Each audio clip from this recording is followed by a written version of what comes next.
Welcome to Rates and Barrels. It is Friday, June 14th. Derek Van Riper, Saris, Trevor May, all here with you on this episode. We take a look ahead to next week's matchup between the Cardinals and Giants being played at Rickwood Field in Birmingham. We're going to take a look at some teams that we're buying for rebounds, teams that are under 25% in terms of their playoff odds as of today, that we still think have a chance of turning things around and playing postseason baseball. Got a game plan segment today. We're going to talk about how we would prepare to hit against Luis Gil, or more specifically, how we would prepare other people to hit against Luis Gil. Because frankly, even with our game plan, I don't think any one of the three of us have a chance against Luis Gil. We'll take a few questions from the Live Hive along the way. Trevor, how's it going, man? I saw you used your gold pass this week. I did. That has to feel good. Yeah, it was a lot of fun. I got to go to a Mariners game and watch another, like 3 runs scored total.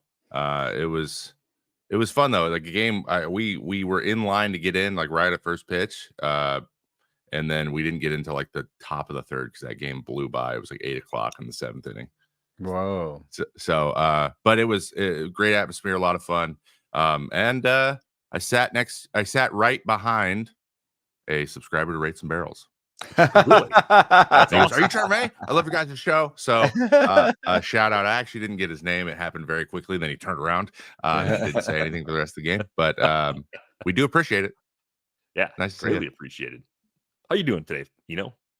I'm doing good. This crazy ass week, it needs to die. I've had the children by myself and on a summer schedule, which has been really tough on the podcast.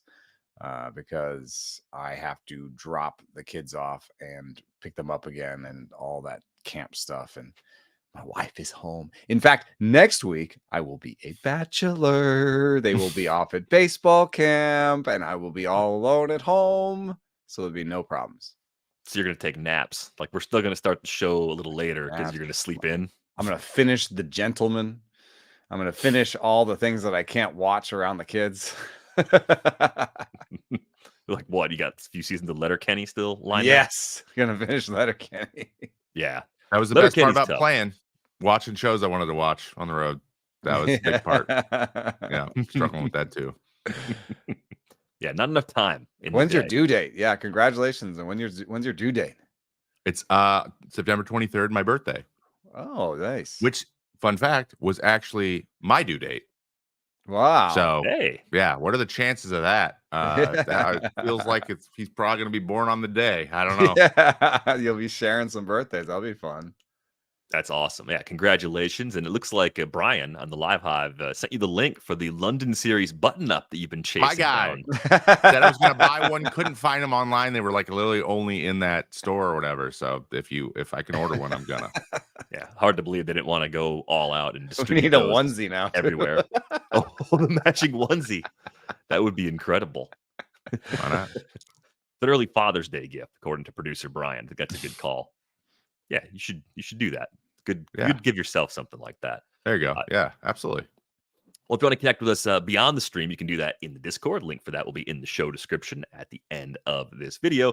We are going to dig into our first topic today, baseball, going back to Rickwood Field, hosting the Giants and Cardinals next week, which is really cool. Rickwood Field is an amazing historic venue. It's over 100 years old. It was a home to Negro League teams, to minor league teams. It's avoided destruction at a few different turns. Willie Mays played there as a 17-year-old. I mean, the history is incredible of this park. And I think this is one way Major League Baseball can kind of breathe life into various communities that either still have or previously had baseball over the course of a 162-game season.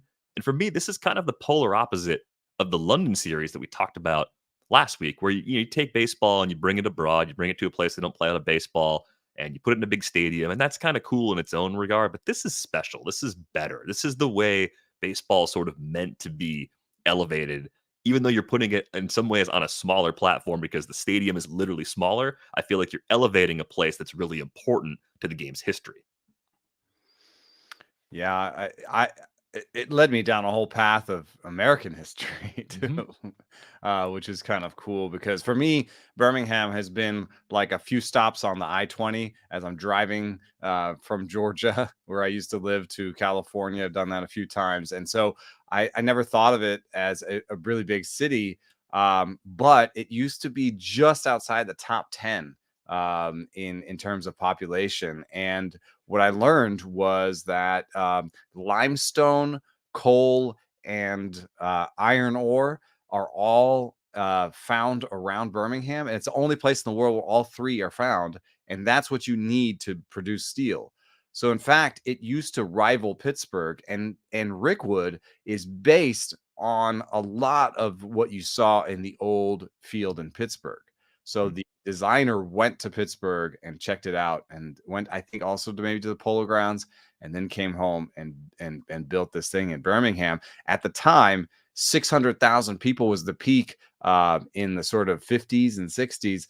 That was when railroads were at their peak. The iron production was at its peak, and that was the heyday of Birmingham, Alabama. So that in the heyday of Birmingham, sort of the 40s and 50s and 60s, that's when Rickwood was hosting the Negro League World Series, and Willie Mays was helping, like an 18-year-old Willie Mays was helping them win the Negro League World Series. So it kind of takes you back to like another time in American history as well. That's cool. I didn't know any of that. I actually did know Birmingham was known for steel, but I didn't know why. So that's super cool. I love that. I love that this kind of initiative, like with the Field of Dreams game, and outside the idea that like a lot of like the environment changing that much can really affect the way the baseball is played. But like at the end of the day, it's supposed to be entertaining, and you just deal with that. And have you seen anything about the dimensions, or? I haven't seen anything about the dimensions, but my assumption is they're not great for the pitchers. So yeah, they're good for the other folks, though. Yeah, they're good for the whatever those are called, hitters or whatever.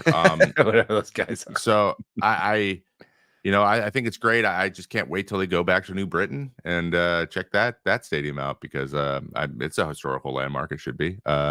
And this is a joke. Anyone who's been to New Britain, Connecticut, knows that field should not have any baseball team on it. Definitely not a major league team. So anyway, I think this is so super cool, and I'm really excited to see how it all, like all the history and the presentation, and how they do the broadcast too. I think that's going to be really, really fun.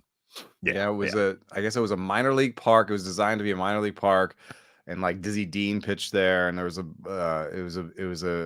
important stop in the Southern League, I believe. And what the arrangement was that when the minor league team was out of town, the Negro League could play in it. So they had basically full capacity most of the time. And it was such that the Birmingham Black Barons were so good that the attendance was not like 100% black. It was a pretty diverse attendance when they were going. I mean, they were winning the Negro League World Series. Satchel Paige pitched for them, so like it was they were one of the best teams of the time, and pretty cool to see some of the greats on both sides of the in both leagues playing that spot. That game will be played on Thursday, by the way, between the Giants and Cardinals, so less than a week from now. It led me to another question, and I know the answer from Trevor will not be New Britain, Connecticut, but where else should baseball bring regular season games? Kind of thinking about the spirit of reviving history and bringing baseball to places that don't necessarily have it consistently. Like, have you had any places that you think should be featured that you've played in or you've wanted to play in that should be featured in the future? I've got one spot that comes up to mind. They have this one game called the Midnight Sun game, and they play Alaska? it. What's that? The game in Alaska, right? Yeah, Fairbanks, Alaska, and it's called Groudon Memorial Park. And they play in June, where they can play till midnight without lights. So I just think that'd be kind of a cool thing to see. I mean, it'd be interesting to for people to see that. And it's not necessarily a historical thing, but it is a place where they don't have a lot of baseball. So it might be kind of a cool thing.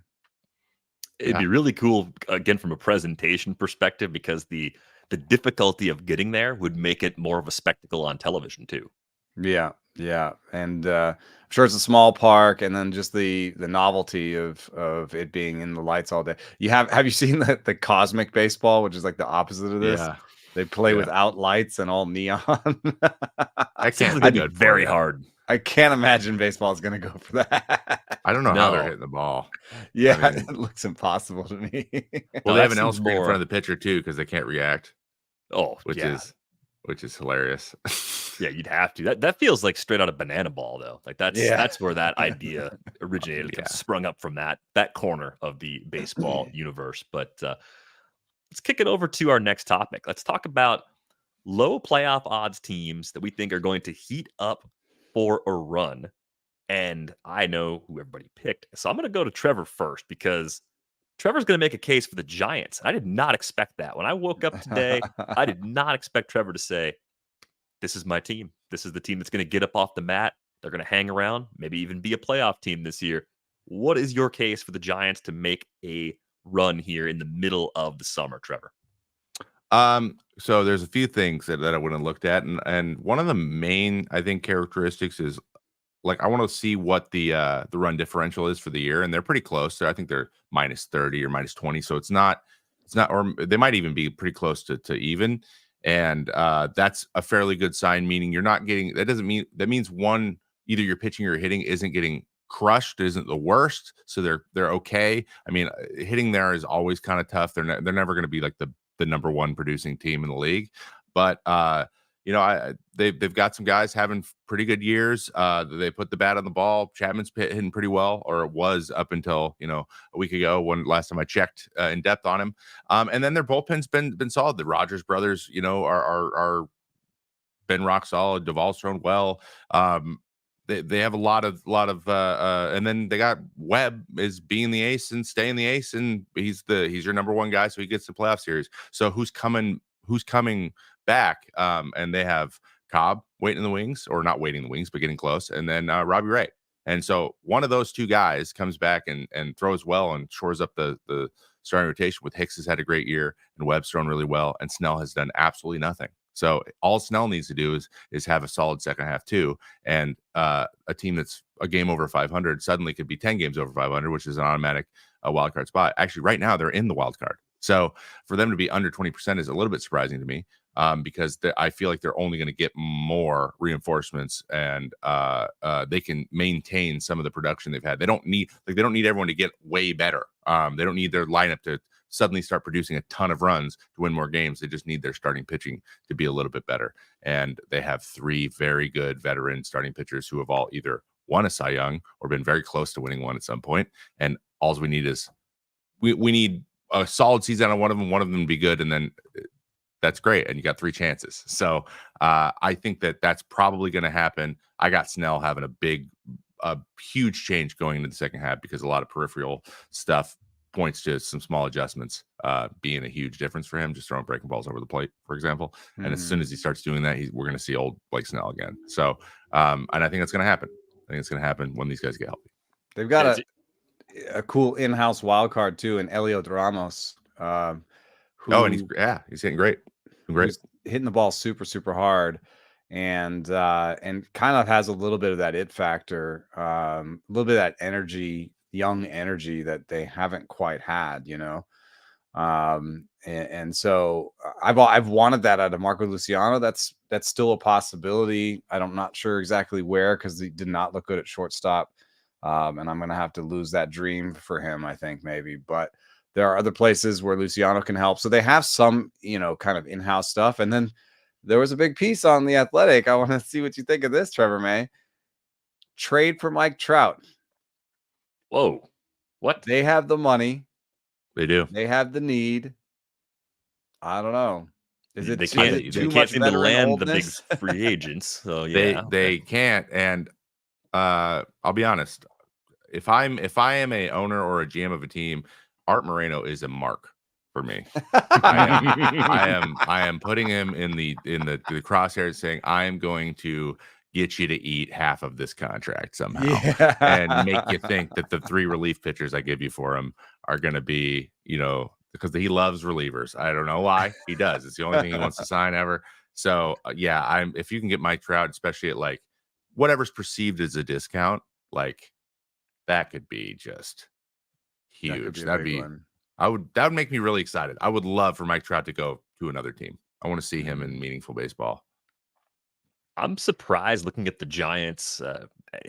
They have got, I think, 6 of their regulars, or at least semi-regulars, running WRC pluses above 100 right now. That includes Lamont Wade Jr., who's been fantastic. He is an underrated player, I think, for sure. 470 OBP this year. It's just ridiculous.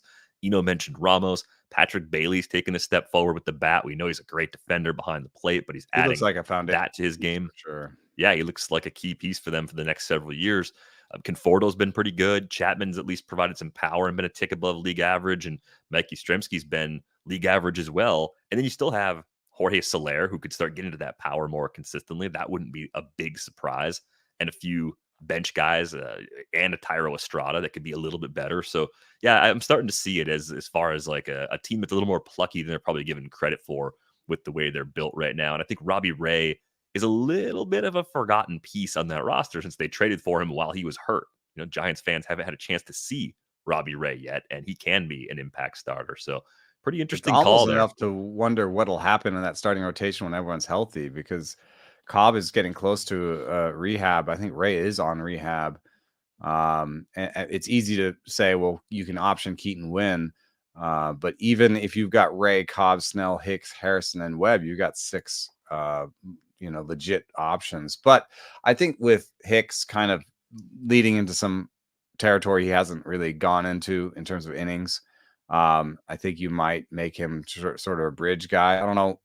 I know his personality and he may not be super into that, but it may be the best way for the team and for the player to continue pitching in sort of a starter-esque role. Like, if you think, like, do you think Robbie Ray is going to come out of the chute with, ready to go 6 or whatever? Like, I think you might say to Hicks, like, you work with Cobb and Ray, basically. And the 3 of you, give us 2 starts every time through the order. That's right. I would keep Hicks being the one that starts, though, and possibly just like, because I think like Robbie Ray, you put him in short stints, he can dial it up. And also coming off the Tommy John, especially in the middle of the year, one thing that's going to be is frustrating at times will be just like not quite having that velo and only having to throw an inning or 2 just to like start to get back in the feeling of competing and feeling like you can. And those guys are power, like both of them are kind of just nasty kind of power type guys. Like it's going to be something that matters to them. They won't feel as comfortable if the velo's not there. Hicks and Ray would actually be a great piggyback too, from the a sense of like, righty, lefty, sinker, four seam. Like it would just be, as a hitter, you'd be like, oh crap, this is completely different. Be a really tough adjustment. I do think you look at this group and say, will they have 6 healthy starters at any point where that's a luxury where they're going to have to bump someone into a long relief role, or will it just be one guy's up, someone else is down, and they have enough to get through? That might be the way it kind of worked itself out as well. So yeah, I think that's a strong case for the Giants. You're going to make a case for the Pirates. I think you landed on the Pirates as your NL Central team that you think is going to take a run. Well, the Pirates have a similar run differential, sort of -25. It's close to the Giants, so that doesn't say that they're necessarily primed for takeoff, and they don't have as many regulars that are above league average with the bat. But Nick Gonzalez probably gives them 5 with McCutchen, Joe, Cruz, and Reynolds. I think Brian Hayes will get there, giving them 6. The big problem for the Pirates, I think, is the bottom of that order. You've got too many minuses, too many kind of easy outs for the pitcher. If you look at the other aspects of this team, they seem primed for a breakout in terms of Mitch Keller, Jared Jones, Paul Skeens, with some viable veterans in the back, and Braxton Ashcraft hitting AAA, sitting 96 into the 6th inning with multiple breaking balls. They still have one more exciting name in the cupboard when it comes to the starting rotation. So I say that is a viable starting rotation. The relief core looks like it's settled down. Bednar, Chapman, Holderman is basically the group if they wanted to add a reliever that's not that expensive in the current marketplace. But basically, I think they could use an outfielder. And if you can get an outfielder that's going to be above average the rest of the way, you push that number to 7 above average regulars. And then if you can platoon your way to an 8th, then you just don't have as many holes in your lineup. I mean, even Henry Davis could get going at some point. He's a former 1-1 pick that just underwent a swing change in the minor leagues. So I think there's some of the building blocks are there, and the things they need, perhaps a reliever, perhaps an outfielder, those are the easiest things to get on the trade in the trade wire. I think you look to the White Sox. Do you want to go big? You had the good suggestion for going big. I Luis Robert. Yeah, I mean that was hey, you need someone for more than this season anyway. So if you're going to go to that trouble, get something that's going to help you beyond this year. Yeah, there's an option there to play him in center field and help you there. But the White Sox are open for business from the top of the line to the bottom of the line in terms of you could just acquire Tommy Pham. He would help, right-hander, helps that lineup balance out a little bit, and it would be a little bit rough on Tommy because the park factors are not great for right-handed power bats. But you could just go and do a smaller acquisition like that, and it could be a big deal for your team. So, listener Philip says, "What about Pete Alonso?" That would be a huge one. I mean, that would be swinging for the fences. I love that one. Yeah. And with the Pirates kind of building, I kind of doubt they do the Robert thing. They kind of seem to try to be really careful as they're going, but at the same time, at 32 and 36, maybe buying a player that will be there after this year is the right idea, where you're buying someone for this stretch run, but he's also going to be there next year when you're, building again for the future. So this is one of those picks where it requires a little bit of faith in Brian Hayes and some of those, maybe even Triolo, some of those other bats to kind of step forward and then for them to make a move. But at least I can tell the story of how it happens. That's half the battle when it comes to making a prediction like this. Can you tell yourself enough lies to believe what you want to put out there into the world? And with the Pirates, I think they might still be in the 1 year away bucket unless they go big. And I can understand their reluctance to go big because they're still sort of turning the corner as an organization that's developing enough pitching to sustain a long run. It looks like they've got that group coming up kind of at AA and above. We talked about that with Keith Law a little earlier in the week. They need position players. So if it's not now, it's probably this winter that they're making some kind of splashy move to actually get an upgrade to that position player core. But they may say, yeah, we can get more out of Hayes. We can get more out of Davis. Let's just let it ride with the younger guys that we've been hoping for these last couple of seasons. But I like the Pirates call. I think it's a reasonable place to go and not a little bit off script, right? It's not the team everyone expects to be on the rise right now either. I will submit the Reds as a team that could still make a bit of a run. I think of the three we've thrown out there, they're the only ones that have a positive run differential right now. They've underplayed the Pythagorean record, which is not a surprise. They're 2 below 500. There should be a few games above based on what they've done. The interesting thing about the Reds for me is that their pitching is actually healthy and effective right now in the rotation. Like we thought they had more position players than spots to play them, and they would score runs in bunches. And if the pitching held up, they'd be a wild card team. And instead, they've actually had trouble scoring runs consistently. Hunter Green has traded some strikeouts for a lower home run rate, at least by results to what's happening so far, but he's getting better results. We're finally getting a version of Hunter Green where the number on the ERA line matches the indicators. That's a good thing, right? We need that from Hunter Green if the Reds are going to take a step forward. Nick Lodolo's healthy. When Nick Lodolo's healthy, Nick Lodolo's good. That's big. So they have a 1-2, right? It's not quite as over-the-top dominant as like a Skeens-Jared Jones combo, but it's a good 1-2 atop the rotation. Where it gets weird for me is with Andrew Abbott, who's been up for about a season now. gets by with like a 92.7 fastball. Doesn't really have a secondary that you look at and go, that pitch is nasty. That's how he does it. He's a mystery. And one thing I noticed getting ready for the show is that Andrew Abbott induces a lot of very high launch angle batted balls. I define that as 35 plus degrees, because once you start hitting the ball that high, nothing good happens, as you can see on screen. There's one home run against him. He's had 70 balls in play of 35 degrees or higher this year. And I think 3 have turned into hits, which is not like abnormal. High fly balls are generally useless. They're just caught for outs most of the time. But only Nestor Cortez gets more of them.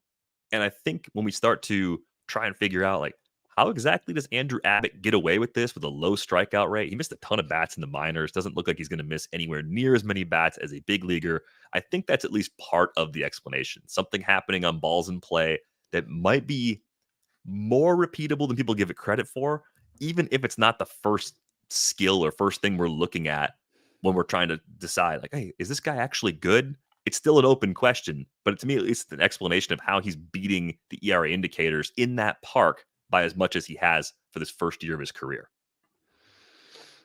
I think there isn't a pitcher in baseball that makes me flummoxed more than Andrew Abbott. Like, I do not understand how he gets it. I'm looking at his extension, 6'6", it's below average or right around average. His vertical movement, his IVB, 16 inches, it's around average. Given his 6 foot vertical release point, it's actually less than average because it doesn't have great attack angle. He doesn't have a bunch of wiggle to it either. It's about average there. In fact, this is about the most average fastball in every regard, except that it's a 92.8. It's actually a mile plus below average when it comes to velo. When you look at his where he throws the pitch, his heat maps, it's down the middle. And then I watch him, I'm like, okay, I'm gonna do a deep watch here. I'm gonna figure this out. And then I watch him and I'm like, why didn't you swing at that? That was a fastball down the middle. What are you guys doing? I start yelling at the hitters. And so the only thing I can come up with is that they must not be able to see the release point well, because if they could, they would swing at these middle heaters more often.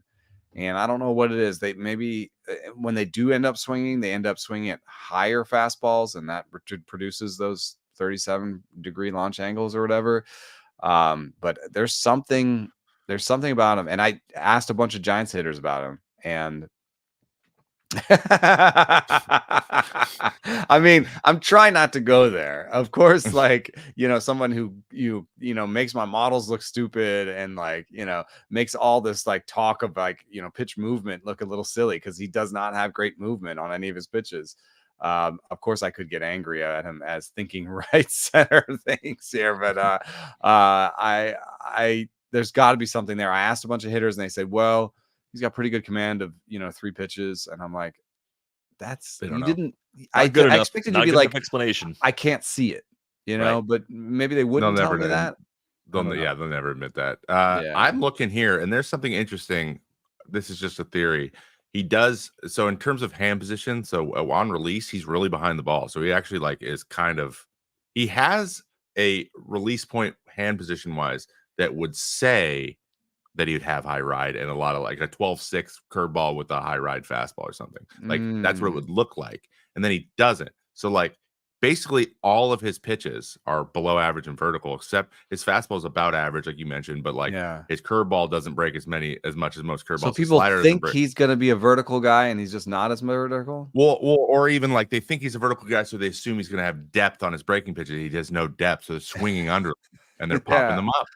They're popping up the breaking pitches. Because I'm looking right now on Baseball Savant, he's 20% below average on his changeup depth, 10% below average on his curveball depth, 27% below average on his slider depth. These are all his pitches just don't move very much. So effectively he's throwing carry everything. Yeah. Okay. That makes sense. And that would explain pop-ups. Nothing has any depth, but he's kind of behind the ball, and it looks like he might be spinning the ball back, spinning it, and he's doing the opposite. And then if all your secondaries have carry, then maybe the difference in vertical movement is not as much. So maybe it's also hard to pick apart the breaking balls from the Yeah. fastballs, because you don't get that like, oh, this is going down.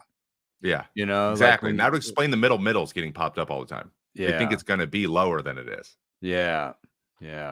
All right. There's something here. I'm not sure that I can program the model to include this. No, I don't want Yeah, you it's to. pretty anecdotal.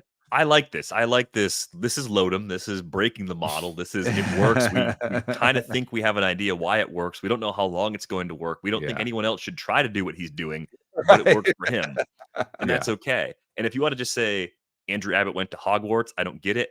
Fine, you can say that. I'll allow that. Like, that's completely normal. I mean, none of his normal peripherals say he's good either. I mean, like 18 -7 K minus BB is below average. Sierra thinks he's a 4.6 ERA guy. You know, like he's probably he's going to regress. He just is, especially where he pitches. There's just a lot of luck happening, and that can happen for 2.5 months. That can happen. Like that's not too big of a. You can do it for a year. It's not 2.5 months now. It's like 183 innings so far. So. Oh yeah. Oh, he's done his whole career then. Okay, well. I mean, and I got nothing to some extent. I mean, the BABIP this year is different than last year, and he struck out more people last year, so it's not exactly the same. But somehow he has a 3.6 ERA through 183 innings when nobody thinks he should. Yeah, I think it's weird when you look back at what he did in the minors. He had 30% strikeout rates coming through the system at every single stop with that arsenal, and I get it. Hitters aren't as good, but it's a really sharp drop off in the ability to get swings and misses getting up against top. He did always get pop-ups in the minors though, so that is actually something he's been doing. The pop-up king. Is he Nestor Cortez just in the NL? Or is Nestor's stuff just better? This has a cutter. Yeah, I like Nestor. That's a big difference for righties. Having a lefty with a cutter is a big deal for righties. He's dip diving and dodging them out there, though. He's also hanging his leg and flipping around. And doing Abbott's not doing any of that. But maybe there's deception based on what Trevor was talking about. So yeah, maybe there's more similarities than we think. Yeah, guys just don't see it very well. But beyond those three, beyond Green, Lodolo, and Abbott, Frankie Montas as your 3 or your 4. Let's say Montas is better than Abbott the rest of the way. Is that a big surprise given his track record in the big leagues? I wouldn't be stunned by that. They got to figure out the 5th starter spot. Graham Ashcraft's down at AAA right now. I think it's Carson Spires getting a chance right now. He was pitching really well at AAA though, so I'm kind of curious to see where that goes. Plus, they've got Nick Martinez there for depth. And everybody in the league is trying to figure out their 5th starter. I don't think you point to that and say, oh, they can't make it because they don't know who their 5th starter is. I look at that bullpen and I say, okay, yeah, I've never really liked you. It needs help. It needs help. Alexis Diaz is struggling with walks. Lucas Sims is struggling with walks. Since we're just dismantling the Mets at every possible turn, how about Edwin Diaz to the Reds? Send him to Cincinnati, let him play with his brother, eat some of the money, get a prospect or 2 back. We saw that the Mets had an appetite to do that at the last trade deadline. So, why not help somebody out here? Is that unrealistic? I mean, for the Reds to pay the rest of his contract, they have to eat a lot of that. Yeah, the Mets are going to eat like half of it at least. Yeah, half of it. But I mean, you would get 3 years of Edwin Diaz for $50 million. Then it becomes like an option. And then I kind of love the idea of the brothers together. Yeah, that's been working out. Look at the Rogers brothers. Yeah, this is a slightly gassier version than the Rogers. A little bit. Yeah. As far as the bats go, though, there still could be that run where Elly De La Cruz plays an entire half the way he played the first month. That could be absurd. I think. And there's some cool stuff going under the hood for Elly after a lot of maybe he should stop switch hitting or whatever. Like he's actually looking much better as a righty this year. Like he's striking out less, walking more. Like a lot of the process stuff is evening out. And I think that's just the promise of Elly and the idea that as an organization, we're going to put faith in you. I was on Kansas City radio the other day, and we were talking about Bobby Witt and how the new regime said, Bobby Witt, you're our shortstop all year. They said that in the spring. Picola said that before anything happened, he said, "You're our shortstop all year. We're not going to take you off the position." And what happened? Bobby Witt struggled a little bit at the beginning of the season. People were like, "Oh, should he be the shortstop?" Defensively, offensively, it wasn't great. And then he had a second half for the ages where he was like a 170 WRC plus and cemented himself as one of the young stars in this league. And I think that's what you want to do with a guy like Ellie. Put him at shortstop, let him go through some bumps, tell him he's there all year. And I think you could see a second half that could be pretty awesome from him. So you get that, and you have Novi Marte coming back less than 2 weeks from a suspension now. So that's a big boost to them as far as a possible impact bat. They do strike out a lot as a team, right? They're 6th in the league in strikeout percentage. They got to bring that down a little bit, I think, to be more dangerous on a consistent basis. But I think I still believe in the core they put together in the first place. Like, this was a lineup that I like. I know there's the possibility Christian Encarnacion Strand doesn't come back. If they do lose him for the season, okay, they're down one core hitter and Matt McClain, but he was out kind of earlier than CES was. So I still think they could be at least an average lineup. Signing seems like a great one, and it also reminds me a little bit of the first DJ LeMahieu signing, where the Yankees had players at all his positions, and you said, why did they sign Jeimer Candelario? Well, this is kind of why. Yeah, it's kind of quietly gone back in the right direction for Jeimer after that bad start too. So I actually like quite a few things about the Reds. I think they're and you're not telling as many stories. Like you're not saying, this needs to happen and this needs to happen. Like, could they get a reliever? Yeah, sure. They did it with Sam Moll last year. They could do it again. And I think the recipe for them, with so many young players that are filling up their roster, the guys that they don't want to drop, is somebody who's needing to be put on the roster. So Joe Boyle was he had to hit him on the 40 man. Like, in order to protect him, they had to put him on the 40 man. So what did they do? They trade him for Sam Moll. So that could be the same recipe, where somebody that's approaching that roster deadline, they trade him away for a reliever.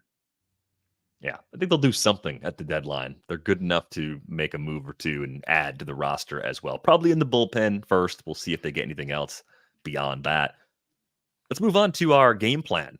How to hit by the way, also Luis Gil. No surprise that we all picked NL teams, because there are like 4 teams in the NL that are above 500, and everybody else is in the mix for the wild card. You might say the Pirates, but yeah, they're like, everybody's in the mix for the wild card. I mean, the only people who are not in the mix for the wild card, 30 wins, 30 to 33 wins is, everybody, 33 wins, I'd say, is in it. D-backs, Giants, Padres, Cubs, Pirates, Reds, Nationals, and Braves. They're all going to be fighting out with the Cardinals. Even they're all fighting it out for the wild cards. There is no clear, this guy has the wild card right now.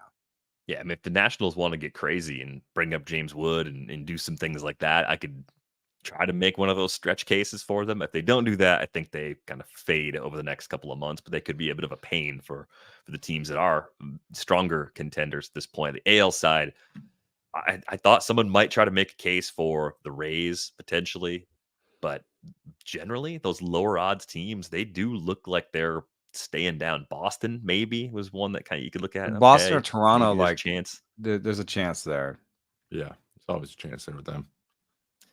Let's get to our game plan segment, though. How to hit against Luis Gil. We do have a Yankees-Red Sox series this weekend, which doesn't really do much. I don't care. I don't care when the Yankees play the Red Sox. I don't drop everything, but my TV makes sure that I know, because it's the featured game. When I lived in New York City, it was a big deal. In fact, the series where they came back from 3-0 down, the Red Sox did. I lived in a neighborhood that was Dominican, and there were riots because the Dominican fans were out celebrating that Manny Ramirez and the Red Sox had beat the Yankees, and we were, 20 blocks from the Bronx.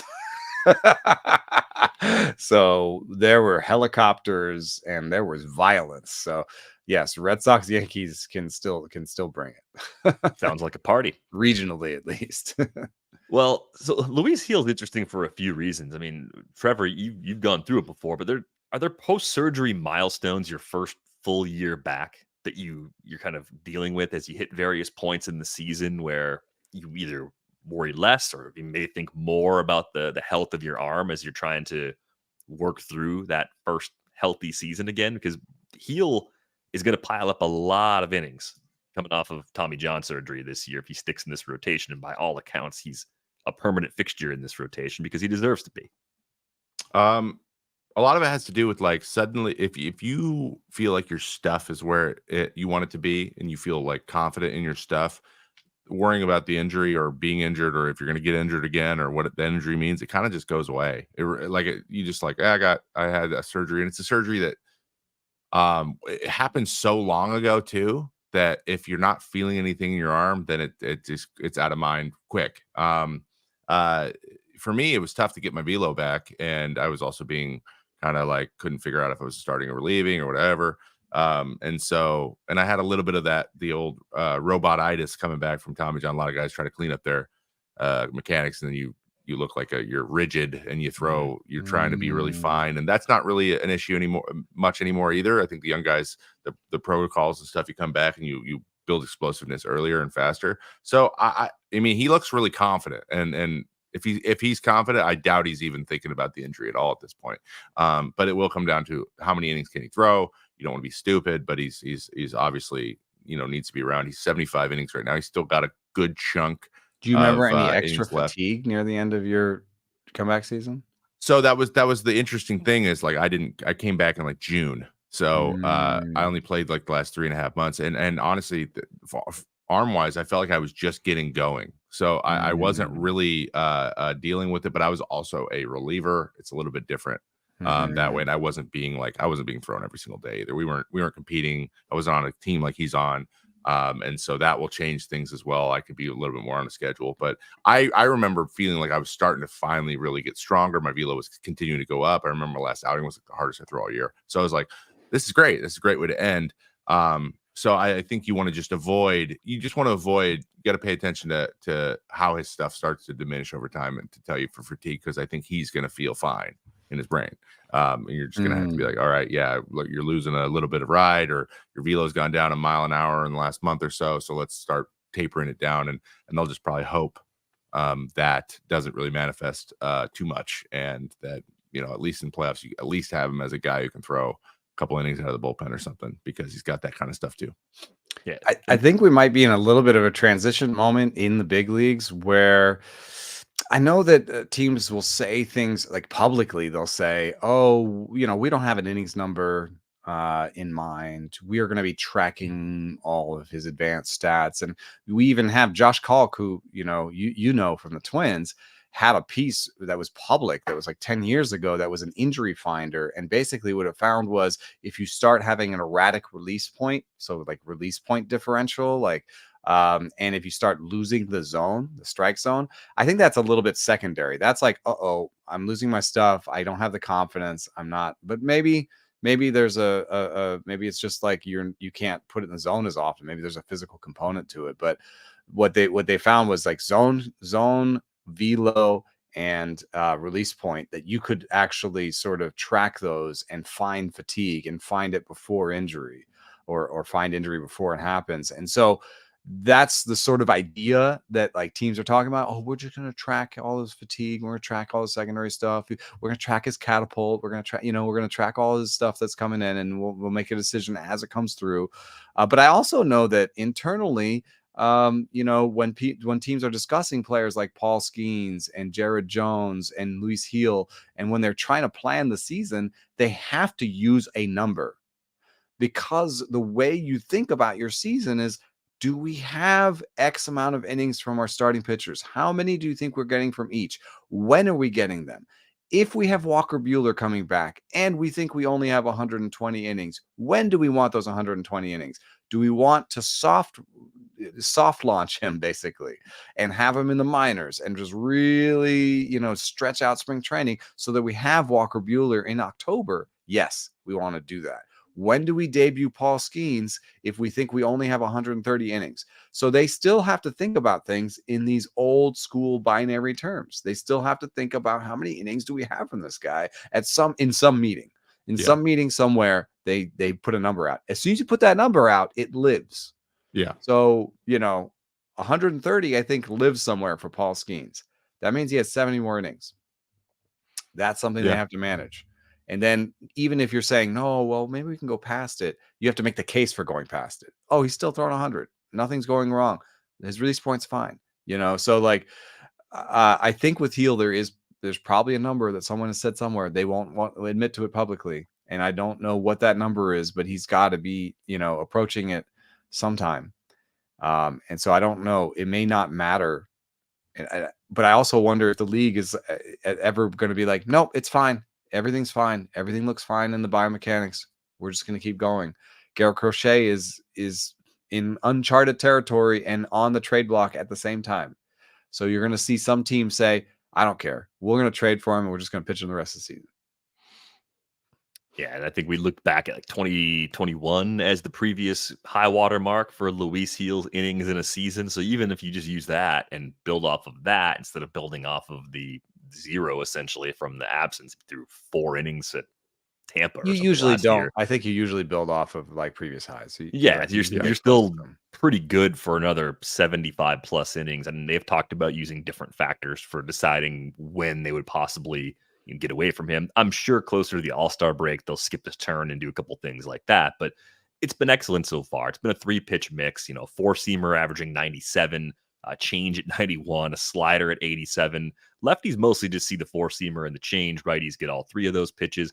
When you look at them by results, you don't really see any sort of weakness. You don't see one of those pitches that hitters have been doing damage against so far, at least in terms of average and slugging against.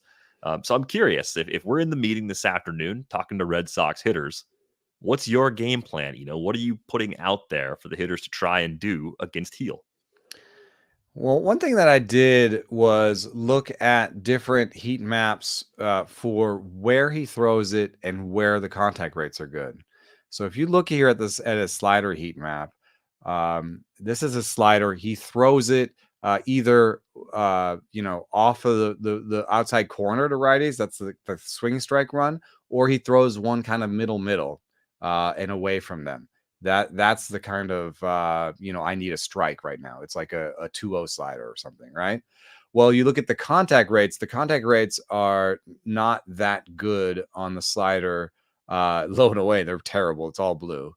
But there's some good contact rates on sliders up. So I know that's a hanging slider. So I'm saying wait for a hanging slider, but it's a little bit more nuanced. So now let's look at the changeup. He wants to throw the changeup low and in on righties, like a sinker, right? He's throwing the changeup like a sinker low and in. If you look at the contact rates for righty changeups, again, where he throws it most of the time, the contact rates are not good. Even if you're righty trying to hit his changeup low across the bottom part of the zone there where he's throwing it, not good. But if it's a little bit elevated, the contact rates will get better. So basically, I would sit soft. And I would look for soft that was off the bottom part of the zone. So anything that was just a little bit above the bottom part of the zone, I would sit on it and I'd try to hit it. And he doesn't have great command of the changeup. He doesn't have great command in general. So by sitting soft, one thing that I'm doing also is putting a lot of pressure on the pitcher to get strikes. And this is a pitcher who's had 15% walk rates in the minors. This is a pitcher who's coming off of Tommy John, where it doesn't always come back first. So I'm just going to try and sit on that. The only caveat is if you're a guy who mashes 4-seamers high in the zone, then you sit hard, because he'll do that. He'll throw you some high 4-seamers high in the zone. And if that's not something you're scared of, even at 98, then go hit that. But I'm considering that this is probably me. And if I'm a hitter, I'm like a sneaky smart hitter that isn't a guy that mashes 98-mile-an-hour fastballs high in the zone. So I'm sitting slider and change, and I'm just trying to see it off the bottom of the zone. Like, I'm not trying to see it high. I'm just trying to see it up a little bit. So anything up and soft, that's what I'm going for. I don't know if it's a great plan. No, I would like to echo that. I think that seeing his soft stuff up, his command, you're right, it isn't great. According to these heat maps from at least Savant, like the clusters on his changeup and fastball are much better than his sliders all over the place. He's throwing sliders up and into righties, and that's probably why the Yankees have him throwing the changeup more than the slider. Yeah, and he historically has thrown the changeup more. He's got a better feel for it. He throws 27% of the time. The sliders 17. So there's something to that. And he throws like 30% changeups to righties. So it's like it's very clearly like that's his team. He does it in pivot counts or like the mid counts. I just called it a pivot count. Just coined it out of nowhere. A 1-1, 2-1, lots of changeups, both sides, because that's a pitch he's very comfortable in throwing, and it's a pitch he goes to for strikeouts. So I like to think about, okay, bread and butter. These two pitches, they work off each other. Do they tunnel well? Is that what makes them so hard to hit? Because he doesn't have an elite breaking ball, which is kind of. I don't think they tunnel well, honestly. Because I've seen, so the interesting from thing what about I've watched this, is the changeup is big movement. It doesn't tunnel big with movement. four seam. So I found something a little bit interesting though that might actually give the impression that it tunnels a little bit better. So I've mentioned this, the art of pitch tunneling, from the Pitcher List guys, article from a few years ago, a bunch of times, talking about like what's ideal for horizontal movement on a changeup to tunnel with the fastball, any fastball. And if you're looking for 15 inches arm side, he's averaging over that. So he's in that range, to where, at least movement wise, because when you throw changeups and when you throw fastballs, they naturally tunnel to a certain level. Like it's very hard to have a crazy different release point, unless you throw something like the Devin Williams changeup or something that's way different, spin wise. His isn't. So, but he has enough fade, so it does move quite a bit, and he's got a good depth on it. The interesting thing is, where he's most comfortable throwing his four-seam fastball is up and away to a righty, and when he throws his changeup is down and into a righty. Like, yeah, they generally in the box. They don't go to the same places.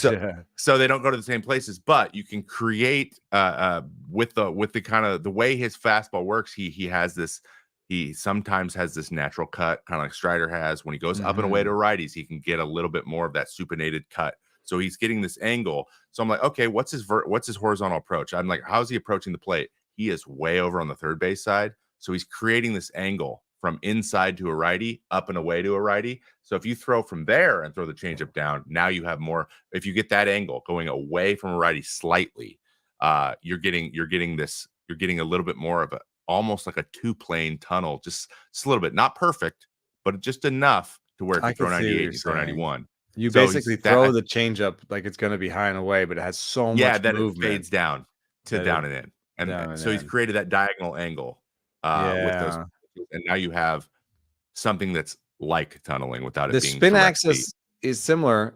It's like 1250 for the fastball and 130 for the change. So those are spinning. That's imperceptible to a hitter for sure. It looks very similar, and there's probably a little seam shifting happening on the four seam if it's spinning like that, or on the changeup if it's spinning like that. Right. And if you combine those two things together, now we have the impression of a tunnel, and that would explain why he throws his changeup at like 94 sometimes. Like, it doesn't have a huge change in velo either, so he's not using that to get the misses. It's the movement. It's a power changeup, and that would explain it a little bit more with that approach, because he doesn't have crazy extension, and he's not super low either. It's about 6 foot. It's about an average like release height. So I was like, okay, he's not getting perceived, like the Paul Sewald perceived ride. He has real ride, and he's created this weird angle. Usually righties don't throw from that side of the rubber. They throw from the other side because they tend to miss off the plate, arm side. Yeah, I kind of want no part of this fastball changeup combo. It's like, like I'm gonna be swinging at the 95, and it's gonna be the 91 in my balls. You know what I mean? Like I'm gonna think it's out over the plate. No one else is doing this. He's kind of by himself as starters from a high four seam, like hard changeup as his bread and butter kind of. Yeah, maybe arsenal. Edward Cabrera is somewhat similar. Maybe like Gossman. Yeah, but Gossman's not throwing as hard anymore. So it's like Edward Cabrera is my comp, but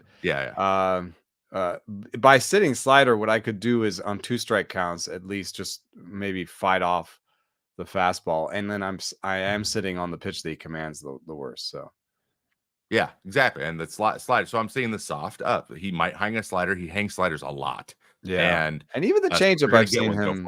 I've seen him hang the change. So I've seen him almost hit people in the face with the 91 mile an hour changeup a few times. So, and they think it's a fastball, probably. Yeah, it's an intense situation there. So, I don't think it would be comfortable sitting in against him anyway. And then if even with my approach, like how useful is that approach in the first inning when he's probably just pumping fastballs? Yeah, it would be like fight him off, try to get his pitch count up, and he tends to just throw the fastball in the same spot, up and away to righties. Even when he's trying to go up and away to lefties, he pulls them up and in. He does it all the time, so it's a natural. I think thing you for have him. to have an oppo approach for his fastball, just because of where he throws it and how hard he throws it. So if you have an oppo approach to the fastball, that is another way of saying sit slider, because then you'll be hitting the slider out front. Yeah. So just you got to let that spot, fastball cover travel. one fastball spot. Yeah. Yeah. He's a tough one. Yeah, we'll see how the Red Sox fare against him on Friday night in the first game of that series. Got a few questions that came in from the Live Hive. This one came in before the show, and it came from Stinky in our Discord.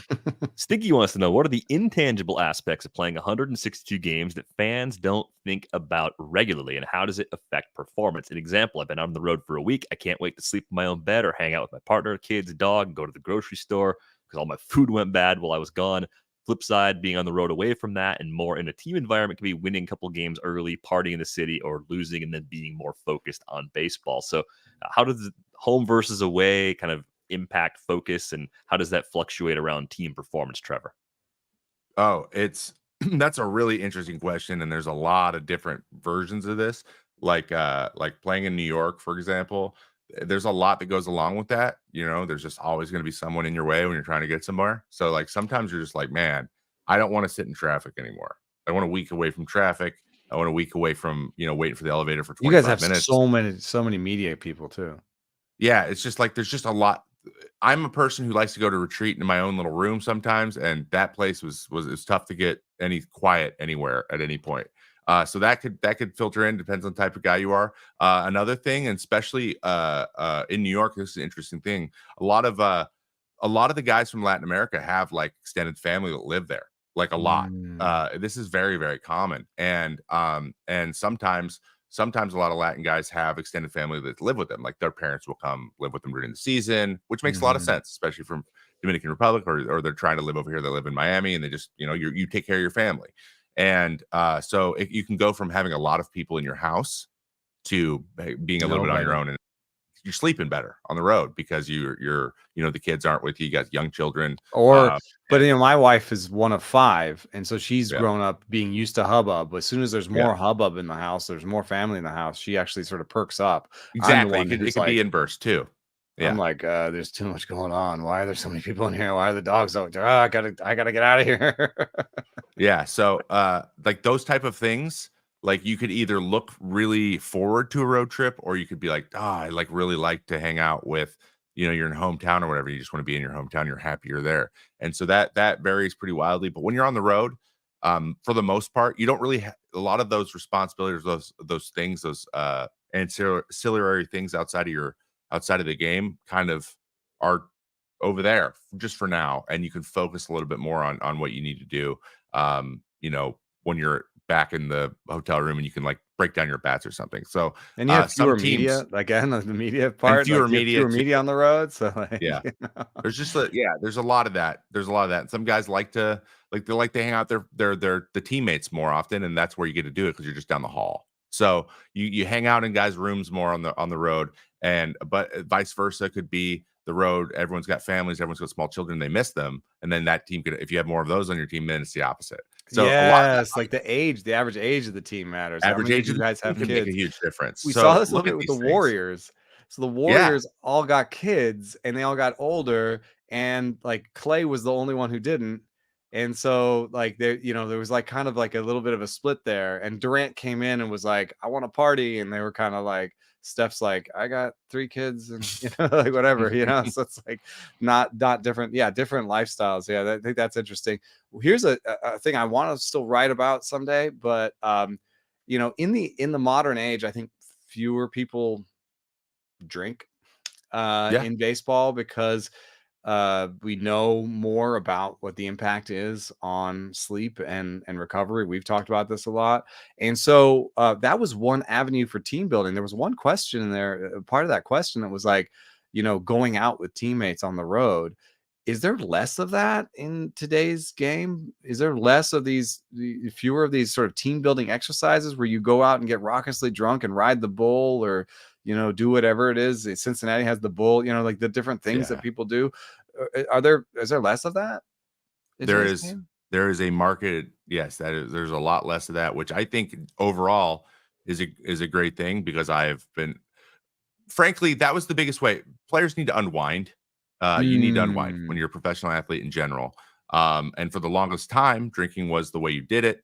In the 90s and whatever, with the before they knew what Adderall was and the greenies were around and stuff. Sometimes you had to actually come down off of. You had to come down, yeah. So, and not only that, and then the next day, if you had a hangover, you had greenies there waiting for you. Right, you had to go back up again. Your hangover quicker, and you could get better to play. And that's just, guys. If you tell, hey, this will help you feel better, guys are just going to do it, especially if it's not explicitly against the rules. So, for full disclosure, it has changed now to the legalization of marijuana around the country. That will be more of the choice for the guys who would have drank. It's different. It's now just hang out. 4 or 5, you just hang out in a room and just talk about the game. Play some video games and smoke some. Play some video games, play some cards. Like we were doing Fall Guys for where we just all meet and then play and pass the controller around, and if every round you got in, you pass the next guy, so you just didn't want to be the guy who was going to mess it up at the end and lose. So and that was it. We just hang out and do that, and that's what it became. I know that's funny. That's funny to think about now, but so there's still team building exercises. Just it's kind of morphed away from drinking. It's just way more chill, and you're so right when you say we are much smarter about sleep and stuff. Guys are like, all right, guys, I need to get my 8.5. Guys take it more seriously now. And before, I've had pitching coaches tell me about how they went and played the Cubs in the 90s and didn't go to their hotel. That's physically not possible anymore. Yeah. Wouldn't survive. Guy was a closer. He was a closer for his team at the time. So I don't know if probably end with DFA to these days. I don't know. These days, this guy was their guy though. So we weren't going to do anything to him. But and he told us even at the time, he's like, yeah, he goes, it was pretty crazy then. So let me be very clear. This wasn't a normal thing. But now, you would be dead. You would walk in and be like, I can't even see. Yeah, because there's nothing you could do. There's nothing you could do. So, yeah, that's how it's changed in a big way. Thanks a lot for that question, Stinky. Brian in the Live Hive says DVR will just wear an elbow pad and turn his back for his game plan against Luis Gil. That's exactly right. Yeah, there's a D3 program. I think Jake Mintz wrote about it. That's leaning into pitches or just accepting hit by pitches are up huge in D1 too. It's a viable strategy now. I think there's turn your back. Could you teach Ty France how to do that? Because he cannot turn when they throw him up and in. He's tougher than me. He's just I'm fine. He just has to check and get hit in the hands every single time. I'm like, dude, can you turn, please? I would be elite at bailing out and getting hit in the back with pitches. Be something I could do very, very well. Looks like we have a DFA, Daniel Vogelbach DFA'd Addison Barger getting called. Oh, how about that? That's right. This was a couple pods back. We talked about Barger. This might happen. They're shaking it up a little bit between Spencer Horwitz getting a chance now and now Addison Barger coming up, Vogelbach out, Kevin Beige out earlier in the week. So they're trying their mid-season adjustments pre-deadline and then seeing where to go from there, which I kind of like that. Try a wave for 6 weeks, see if it works, and if that doesn't work, try something else. So question here from Philip. Garrett Crochet seems to have completely scrapped the sweeper for a cutter versus righties. Plays into the league generally hitting better against sweepers. I mean, yeah, it seems like sweepers have not been as effective this year. Plays into the platoon split. He's a lefty throwing throwing big old sweepers, back foot to righties, and he has a big velocity differential. So he's throwing 97, and then here comes this sideways frisbee, and righties are like, oh, I like that. So. I think that the cutter was a tighter velo band, so harder to tell the difference between the cutter and the fastball. And yeah, it was a good choice on his part. Yeah, seems like a good idea. Throw 2 breaking balls. That's also what everyone's doing too. So Jump Shoot in the Live Hive thinks he's identified that former Cubs closer as Rod Beck. Beck used to be that kind of guy. I think Beck at some point had an RV he was living out of. While he was playing, like a bowler. I can say it wasn't Rod Beck, but that's a good comp for sure. Yeah. Some other bad news here from the Cubs. Ben Brown, a stress reaction in his neck, so that's a tough one because he was just getting that opportunity. This was the window That's for a him. step before window as what a starter. Feld Turnbull last year. Turnbull told me that a ligament pulled a piece of bone off of his bone in his neck. And so that happens after stress reaction. You have stress reaction, stress fracture, and then I don't know what it is called. The pull off is the beyond stress That's fracture. like Yeah. it's the same idea because it's the ligament and the bone interacting, and Yeah. the ligament can be stronger than the bone, and stress reactions are like basically the ligament pulling at the bone over and over again. Yeah. In 2016, I had a pars defect, which is a stress. I had a stress fracture in a vertebrae. It's the facet joints on the side, the little wings, and basically the ligaments were pulling it, flexing it. So they're supposed to flex into each other, and it was just stuck flexed. So every time I pitch, I'd flex it, and it was slowly splitting. And I did it like 3 times before we found it. It gotta be painful. Well, I had to ask for a bone scan, and we got it done, and they're like, "Yeah, it's right there. There's like a hairline crack, and it's But it was healed 3 painful times." too. Oh, it sucked. And then that's why I got the thing in my arm in 2022. I was like, I've seen this movie. Let's go look at it with a bone scan, and then we found it immediately. Is it something you have to fix with mechanics? Like it seems like that's something that's going to keep on happening. You're doing something. It's physiology with me. It was like I was twisted in a way, and I was in that pattern for a really long time. I added like velo out of nowhere. But you got out of it. How did you get out of it? Crazy rehab, and then tons of core work, strength, and lining myself. I did not different mechanics. You kind of mitigated it. I mitigated it through workouts, and then my mechanics then changed because of how I built the body. And then the velo was sustainable after that too. So it kind of had this was like during the Arietta Pilates is the best thing in the world thing too. So I was like, I'll do that. And he was right. It is the best. I think everyone should still do Pilates. Yeah, Daniel Norris definitely lived in a van. That guy was a character. I want another Daniel Norris character in the big leagues right now. Where is Daniel Norris these days? He probably doesn't want anyone to know. But surfing, yeah. He's in a van. Definitely in a van still. Down He was in a van river. then. He's in a van now. I think that makes sense. He loved that life. We are going to wrap things up for this episode. On our way out the door, a reminder, you can find us on Twitter. Trevor is at I am Trevor May. Eno is at Enoceris. I'm at Derek Van Riper. The pod is at Rates and Barrels. As I mentioned earlier, Discord link is in the show description. If you got a question for a future episode, drop them in there or email us, ratesandbarrels@gmail.com. Have a great weekend. We are back with you on Monday. Thanks for listening.